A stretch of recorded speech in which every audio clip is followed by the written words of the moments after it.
আজ শুক্রবার 25শে পৌষ 2025 সালের 10ই জানুয়ারি, মকর রাশি, মকর লগ্ন, ক্যাপ্রিকন সাইনের জাতক জাতিকাদের আজকের দিনটি কিন্তু এক প্রকার বেশ কাটতে চলেছে।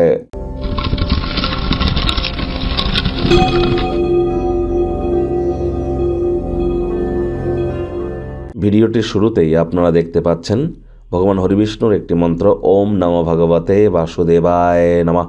এটি আপনারা 108 বার জপ করুন সকাল, দুপুর, সন্ধ্যা 3 বেলায়। রাজযোগ চ্যানেলের তরফ থেকে আপনাদের সকলকে পুত্রদা একাদশীর হার্দিক শুভেচ্ছা ও অভিনন্দন রইল। পুত্র প্রাপ্তি, সন্তান প্রাপ্তি করবার জন্য, জীবনে শোক, তাপ, দুঃখ, কষ্ট থেকে মুক্তি পাওয়ার জন্য একাদশীর এই মহান ব্রত আপনারা পালন করুন। না করতে পারলে নিরামিষ খাদ্য খাবার খান, মদ মাংস খাবেন না, তামসিক জীবনযাপনের আশ্রয় নেবেন না, সাত্ত্বিকতা গ্রহণ করবার চেষ্টা করুন।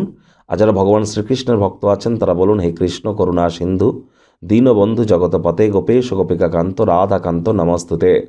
বন্ধুরা, এই 2025 সাল কিন্তু মঙ্গলের বছর, সংখ্যাতত্ত্ববিদ্যা অনুযায়ী যোগ করলে অত্যন্ত গুরুত্বপূর্ণ একটি বছর এটি। আর এই বছরটি আপনাদের ক্ষেত্রে ঠিক কেমন অতিবাহিত হবে, চ্যানেলে অলরেডি কিন্তু ভিডিও আপলোড করা হয়েছে, সময় সুযোগ বুঝে দেখে শুনে নেবেন। আই বাটনে আমরা লিঙ্ক দিয়ে দিয়েছি। ভাগ্য মিটার আজ আপনাদের বলছে 7.5 আউট অফ 10, ভাগ্য আপনাদের অনুকূলেই থাকবে। তবে কর্মজাগতিক ব্যাপারে আপনাদেরকে একটু সাবধানতা অবলম্বন করেই চলতে হবে। অতীতে করে আসা উদ্যোগগুলি থেকে সাফল্য লাভ আপনারা আজ করতে পারেন, যার কারণে প্রত্যয় বাড়বে, উৎসাহ উদ্দীপনাও কিন্তু বাড়তে চলেছে। আজ নতুন উদ্যোগ পরিকল্পনার পাশাপাশি নতুন নির্মাণ কার্যের শুরুয়াতও করা যেতেই পারে, তবে তাড়াহুড়ো হঠকারিতা ভুলেও যেন করবেন না। আর যারা চাকরিজীবী আছেন, অফিসে কম কথা বলে কাজ বেশি করুন, মনের থেকে মস্তিষ্ককে বেশি দাম দিন। কোনো প্রকার অফিস পলিটিক্স বা গসিপিংয়ের অংশ হলেই কিন্তু বসের কুনজরে পড়ে যেতে পারেন। রাজনীতিবিদ যারা আছেন, জনসংযোগ বৃদ্ধি করুন, কঠোর কায়িক পরিশ্রমের কোনো বিকল্পই কিন্তু নেই। আজ পরিবারের বা কোনো কাছের মানুষজনদের এমন কোনো ব্যক্তিবর্গের থেকে দূরে থাকুন যে সবসময় টাকা পয়সা ধার তো চায় কিন্তু সময় মতো ফেরত দেয় না।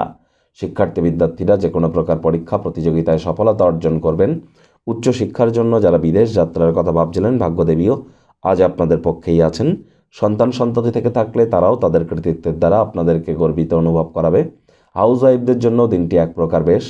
আজ অবসরকালীন সময়ে টেলিভিশন, মোবাইল, ল্যাপটপে আজ আপনার এন্টারটেনমেন্ট ওরিয়েন্টেড কোনো কিছু করতে এতটাই ব্যস্ত হয়ে যেতে পারেন, দরকারি কাজের কথাও কিন্তু ভুলে যেতে পারেন। টাইম ম্যানেজমেন্ট সম্পর্কে আপনাদেরকে জ্ঞান বৃদ্ধি করতে হবে। প্রেমিক প্রেমিকা, স্বামী স্ত্রী উভয়ের ক্ষেত্রেই বলবো, আজ দিনটিকে যতটা সম্ভব রোম্যান্টিক করে তোলা যায় সেই প্রচেষ্টাই আপনাদের করা উচিত। অবিবাহিতদের বিবাহের যোগাযোগও কিন্তু আসতে পারে। পরিবার পরিজন, নিকটস্থানীয় ব্যক্তিবর্গ, বন্ধু স্বজন কারোর উপরেই জোর করে নিজের মতামতকে জাহির করবেন না। আজ পুরুষ হয়ে থাকলে বিনোদনের খাতে, মহিলা হয়ে থাকলে রূপচর্চার খাতে অতিরিক্ত সময় কিন্তু আপনারা অতিক্রান্ত করতেই পারেন।